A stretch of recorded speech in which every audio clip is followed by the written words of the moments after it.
So we're continuing our look at how we construct stories, and tonight we've got the beat, we've got the beat, we've got the beat. Okay, I don't have the beat. And welcome back to the heart of the stories we tell. I'm Rob the host, and this is another look deep into what makes a story, a theory on storytelling by a storyteller who believes that every story has merit. And tonight's episode is breaking down the acts and the setups thereof. Now, we've already talked about a bunch of things, but we're going to try to speed on through where we've been before by just talking about the fact that we did scene and sequel, we did why it's important to pace a story properly, and if you haven't seen those yet, go back and watch them, and hit that subscribe button so that you don't miss any more, because all month we're talking about pacing and how stories are put together, the building blocks of them. So, if you've come in late, the base idea is the pacing is how fast or slow the story runs. And there's nothing wrong with being fast, and there's nothing wrong with being slow, as long as you're doing it on purpose. The basic DNA of a story is its acts. Its acts get broken up into sequences, its sequences can be broken up into scenes, and each scene can be a beat. Okay, I have no rhythm, so you can forget me doing beats. Let's see someone else do it a little better, though. They gotta know we gotta flow. They gotta know. They gotta know. Ho! They gotta know. They gotta know we gotta flow. They gotta know. They gotta know. Ho! They gotta know. They gotta know. Check it out. To be or not to be, the double D MCs is letting it be, let it be. To be or not to be, MC Hobbs on the job, ripping rhymes like the mob. The shit's iller than Cake Fear, the Shakespeare saga. Started with this Prince kid, his mom's and his father. So Pops got took for his props, undercover by his brother, man. Damn. Now his brother's king lover, man. That would be Danny DeVito as Renaissance Man. Specifically a movie that was made in the 90s about an English teacher who was brought in because military personnel were going through basic training without a basic understanding of how to comprehend, how to think, how to learn. And he's supposed to teach them. And, well, he uses English and literature to do so. So, in all, he was getting to why we tell stories very well. But okay, let's jump through that and go into how our stories set up. Well, there's a couple of ways. Some people do the 9-act screenplay structure, which is really more of the movies, more or less. Then there's the 3-act structure. The 3-act structure is actually the one you've probably been taught the most in school. Then there's the 5-act structure. 5-act structure is more like a TV show. Now, if you notice, none of these I said were like books, because books can have any structure. You could have 100. And depending on how big of a picture you're looking at, is A Storm of Swords a story, or is it just a part of A Song of Ice and Fire? If so, A Song of Ice and Fire has a lot of acts. In fact, just A Feast for Crows or A Storm of Swords have dozens of acts each, at least. No, I didn't actually go through and count. I mean, it's just mind-boggling. But we break each act up into sequences, and we talked about those already. But now we're going to get into the micro parts, the beats. Those little tiny moments that make a story feel like it's moving forward. And why are we talking about that? Well, because for the most part, that's how we control our pacing. Last week, during scene and sequel, we broke down that things action happen in the scene. The sequel is the more thinking about it moment. But all of it is following a beat. Let's take a look at Renaissance Man one more time. You gotta say it to a beat. You know, does anybody play the drums? Who? Both of you? Me. All right, but walk this out on the desk. What do you want? Ba-ba-da-ba-ba-da-ba-ba-ba-bum. Da-da-da-da-da-da-da-da-da. Da-da-da-da-da-da-da-da-da. Come on, Haywood, get with it. Let's go. Give him time. He's a white boy. You see, say the lines to the beat. You hear it? Do I hear him banging on the desk? No, this fool. Ba-ba-da-ba-ba-da-ba-ba-ba-ba. This above, get up. This above all to thine own self be true. Say it. This above all to thine own self be true. This above all to thine own self be true. This above all to thine own self be true. This scene is the pre-existing scene before the scene we saw before. There's a sequel in between where they have to figure out what he means by it. But here's the important part. The change of emotion, the change of feel, from Danny DeVito's character being upset that obviously the other guy isn't getting it, to being the teacher and trying to explain it, to the happiness of realizing that some of them are getting it. Da, da, da, da, da, da, da, da, da, da. Hey, I think I actually got the beat. I got the beat! That's not going to last for long, is it? So going back to Death Note, the anime and the series, like I said last week, there was someone that did a much better breakdown of Death Note's anime, doing beats and scene and sequence. So I'm going to go into the live action one for a minute here, and I'm going to show you the breakdown of one of its big scenes. If you remember back to the first video of the month, I said that the pacing of this was much faster overall, and one of the reasons for it is because Light and L have a chess game going in their mind, move and counter move. In the anime, they have time to let sometimes multiple episodes build from move to counter move, and we get inside Light's head, and we get inside L's head. In the movie, we don't have time for that. So let's take a look at a speed chess move. The scene starts with Light starting at a coffee shop, researching the Death Note and the Death Gods. And as he's doing that, he's pretty content, although maybe a little fearful.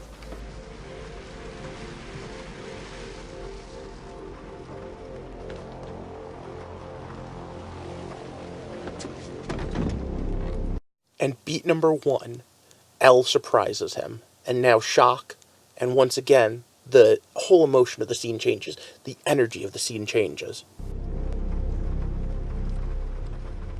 Hello, Light. Oh, you're the guy. The anime would have broken in here and had told us everything he's thinking. We only have a few seconds, though, because he's immediately trying to cover up the fact that he's worried about why L's here. You're L. Well, it's not my real name, but I'm sure you're painfully aware of that. Beat. L throws his first bit of shade. He's outright saying, I know you're Kira here, but he's saying it in a coded way so that he can see how Light reacts.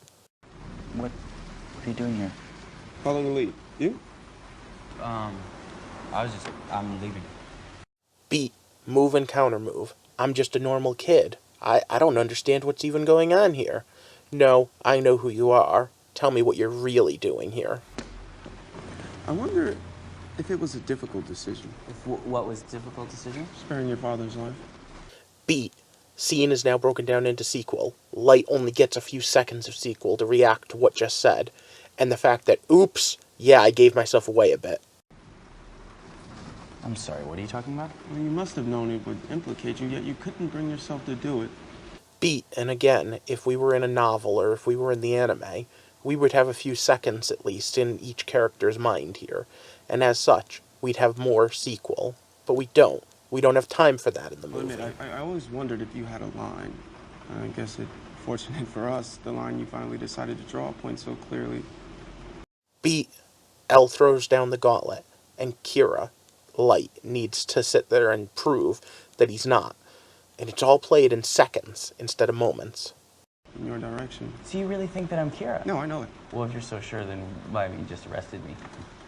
Beat. Light's back in control. He's throwing some shade of his own and being like, hey, see? I know you can't prove it, and I'm throwing that in your face. Because booyah. Because I don't do check, Light. Only checkmate. But we'll be there soon enough. Great, well, until then, enjoy the gelato. Assuming you can eat through that thing. And I'll just,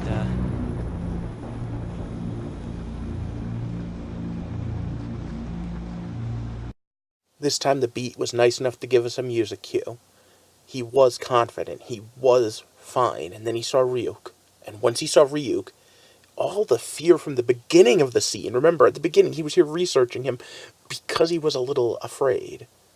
And now it all comes back to him. There's this person here that's figuring stuff out, but there's still that death god that I'm not 100% certain of, which is something that did not happen in the anime. At no point did Light question himself the way he does here. But that's a different part of the change from the anime to the live action. Let's keep going. Can I ask you something? Yeah. How do you think he does it? Kira. I was actually hoping you could shed some light on that for me. I have a theory. Light's in control again. beat as Light's now questioning L, which is kind of funny, because L came here to interrogate Light, but instead he's turned it around. I think that it's some form of remote viewing, coupled with maybe some latent psychic ability of some sort. I'm close. So you really have no idea, do you? Well, I have several ideas. And watch as L gets put backwards. Let's be honest. The idea of accepting the magical nature of the Death Note is almost impossible in any sort of realistic setting, and they're trying to keep it a realistic setting even though it's an unrealistic story. So, how does he do it? Nobody knows. And once again, it's a reassurance to Light. He's got the upper hand here. He's smarter than L. He knows more than L. He's at the very least more knowledgeable than L. And then we get this. Eventually, you'll tell me which is correct. What if it turned out that all arresting Kira did was give that power to someone else? Someone potentially much worse. You're suggesting the ability is somehow transferable. I'm suggesting that maybe what you and the person you're after want isn't so different, and maybe they're as ready to see the killing end as you are. And if that were true, perhaps now would be a good time to start helping them instead of hunting them. And then an unexpected beat. Light is asking L for help. He can't just come out and say, look, I'm in over my head, I need help, I don't know what to do. So instead he says, what if? And what a powerful set of words what if is into this situation. The idea of a theoretical. But notice that we didn't have time for that to really sink in even with the audience. Because, to be honest, I can't stop the video fast enough to stop L's reaction. And that changes yet another beat. Helping.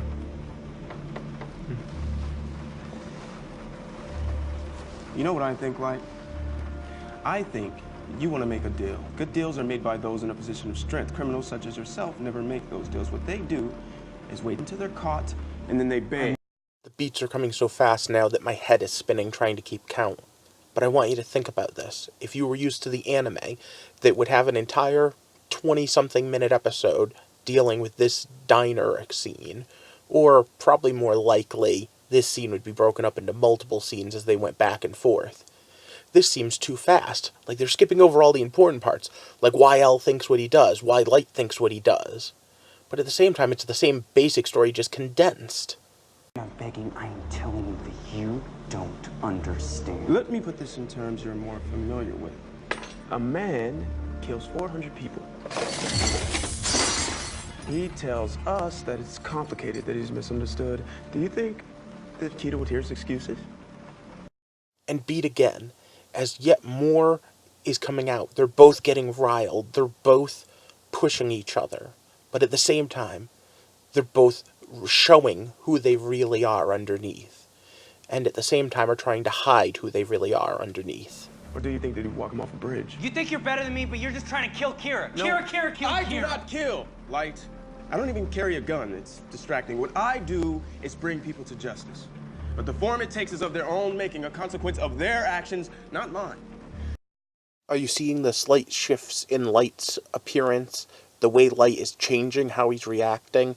The fact that each of these beats is an emotional moment that you could spend inside his head, but we're not, because it's just speed moving. It's bang, bang, bang, bang. You're the one who flew into the sun. I'm just here to make sure you actually burn.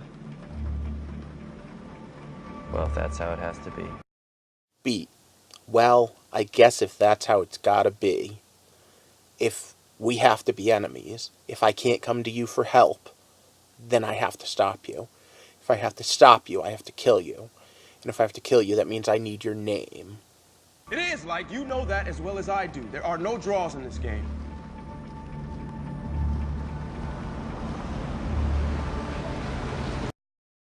And scene. How many beats was that? I mean, I don't even think I caught all of them. Each individual beat was a change, an action or a thought process, something that modified the way we see the character, the way the character is acting. And we have two main characters sitting side by side, antagonizing each other. And as such, each one is building off the other. Dut dut dut dut dut dut dut dut dut dut dut dut dut dut dut dut dut dut. Conflict at the heart of every story. And that's what we're trying to get to.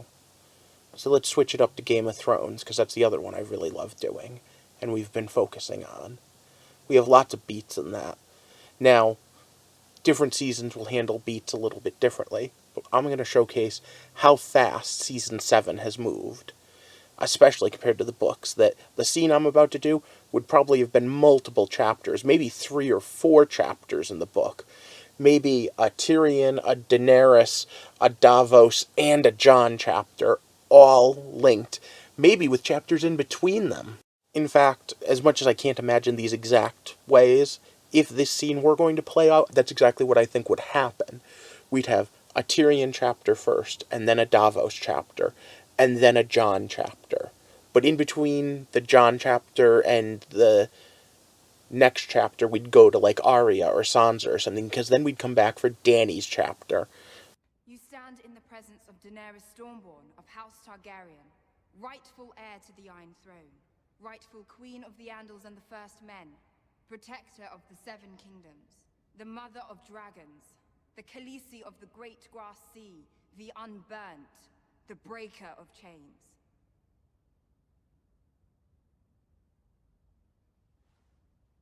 This is Jon Snow. He's king in the north. And there we have it. From Tyrion's point of view, we have Dany being self-confident and a little questioning. We have himself being unsure of what to do and having conflicted loyalties. We have Jon, who appears to be afraid almost. Like he's standing there not knowing what he's going to say. And we have Davos, who's almost being acted as a fool, which is more than a little out of character because he's one of our better speakers both in book and series. But all in all, that's our starting point. So the beats are when those things change. Let's watch. I hope the seas weren't too rough. The winds were kind, Your Grace. Apologies. I have a flea-bottom accent, I know. But Jon Snow is king in the north, Your Grace. He's not a lord. Forgive me. Your Grace, this is Sir Davos Seaworth. Forgive me, Sir Davos. So much more complex of a story than Death Note. Okay, so Dany is obviously now a little bit amused. Tyrion is still trying to make everything work and is conflicted still, so no beat for him, even though there was a beat for her. Jon is getting a little annoyed. He has a little bit of a beat, but Davos has a big beat where he grows his set and says, "Excuse me, you should be referring to him. You call him by his rightful title." I never did receive a formal education, but I could have sworn I read the last king in the north was Torrhen Stark, who bent the knee to my ancestor Aegon Targaryen. And there goes Dany exercising her power and sitting there and saying, there you go, Mr. Davos. Let me show you what's really going on here. I'm the queen. In exchange for his life and the lives of the Northmen, Torrhen Stark swore fealty to House Targaryen in perpetuity. Or do I have my facts wrong? I wasn't there, Your Grace. No, of course not. But still, an oath is an oath. And perpetuity means... What does perpetuity mean, Lord Tyrion? Forever. Forever. So I assume, my lord, you're here to bend the knee. I am not. Hey, this was a simple one. I assume you're here to worship me and ally with me. I am not. Full stop beat. No. Well, that is unfortunate. You've traveled all this way to break faith with House Targaryen? Now, like above, each word is just changing the beat. Watch as it continues. Break faith. Your father burned my grandfather alive. He burned my uncle alive. He would have burned the Seven Kingdoms. My father... Who's in control here? Beat, beat, beat. Each step of the way. ...was an evil man. On behalf of House Targaryen, I ask your forgiveness for the crimes he committed against your family. And I ask you not to judge a daughter by the sins of her father. Well played and a very nice beat, because it was going angry, angry, angry, and she throws it all off with, "I'm sorry." Our two houses were allies for centuries. And those were the best centuries the Seven Kingdoms have ever known. Centuries of peace and prosperity, with a Targaryen sitting on the Iron Throne, and a Stark serving as Warden of the North. I am the last Targaryen, Jon Snow. Honor the pledge your ancestor made to mine. Bend the knee, and I will name you Warden of the North. Together, we will save this country from those who would destroy it. I questioned Daenerys' knowledge of the history of the Seven Kingdoms under her family and all of the wars, but that was a good beat. In fact, it was specifically one that needed a slight pause. So in between, we have a sequel moment where everyone looks around.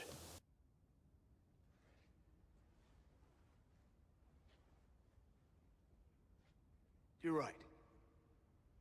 You're not guilty of your father's crimes. And I'm not beholden to my ancestors' vows. Then why are you here? Now that scene just keeps going on, and I'm already running out of time here, so I want to quickly switch up from Game of Thrones back to Babylon 5 for a minute, because there's a scene from earlier in this month that I said I would do a quick count of beats. So why don't you count with me? I'm willing to bet I still miss them, because I'm still not an expert at this. So let's see what you can find, too. Damage to all sectors. They're still fighting in Brown Sector.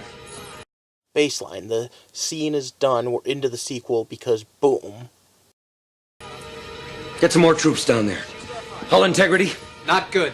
EVA team's en route. It's a good thing this stopped when it did. We couldn't take much more. Oh, no. And the beeps are the beat, because all of a sudden we're back into danger in the action. This is Captain Drake to Babylon 5. You are ordered to surrender and prepare to be boarded by order of President Clark. Captain. Jump points forming right on top of us. How many? 4.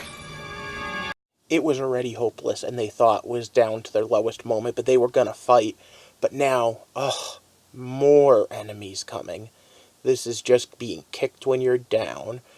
Beat for getting beat down just a little bit lower.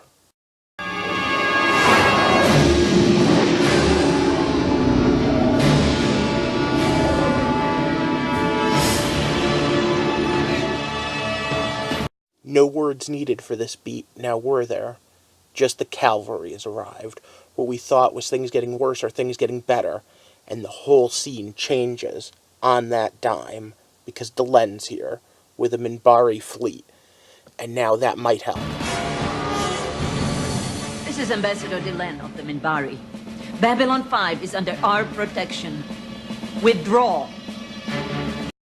I wish Kit Harington and Amelia Clark had the facial expressions that Bruce Boxleitner is able to portray here. Be destroyed. Negative. We have authority here. Do not force us to engage your ship. Earth Force is standing strong, so the beat is the action's still going to continue. This wasn't enough to sway it. Or was it? Why not? Only one human captain has ever survived battle with the Minbari fleet. He is behind me. You are in front of me. If you value your lives, be somewhere else. That is pretty badass and pretty intimidating. If I were the controller of one of those Earth Force ships, I might need to change my underwear all of a sudden. I'm just saying. Just saying.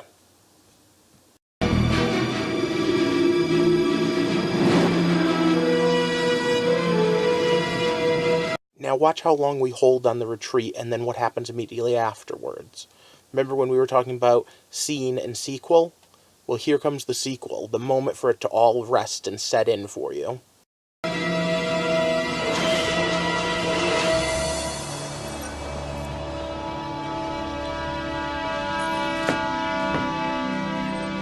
All ships, return to base.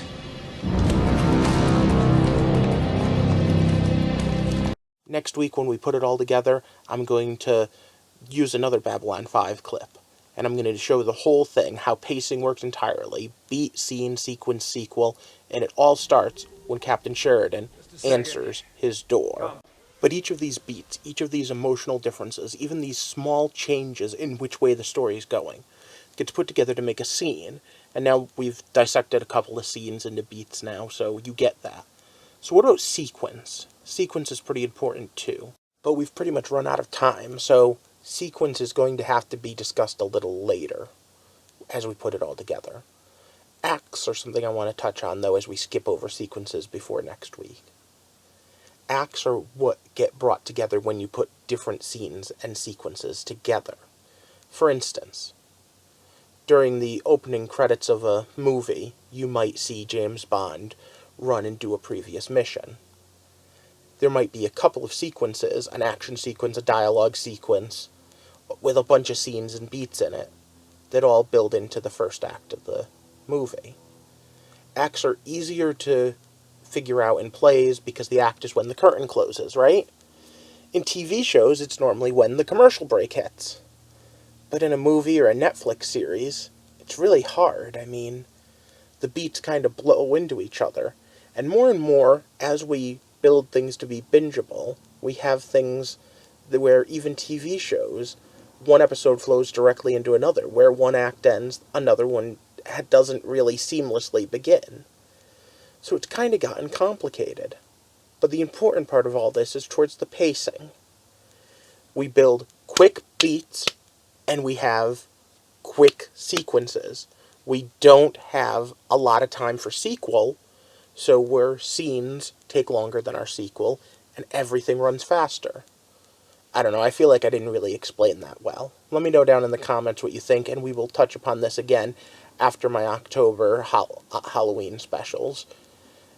And of course, whether you liked it, why don't you let me know by hitting that thumbs up button and share it with a friend? Because I'd love to hear your guys' opinions as well. And if you haven't yet, subscribe right now, because I'd like to build a community where we can all talk about these things. Lots of channels talk about them on the channel. What I'd like to do is get some of your comments, your thoughts, your ideas, and post them in a follow-up video at some point, so that we can all learn from each other. I learn from you, you learn from me, and together we walk through the heart of the stories we tell. I'll see you next week as we wrap this all up. Have a good night, and thanks for watching.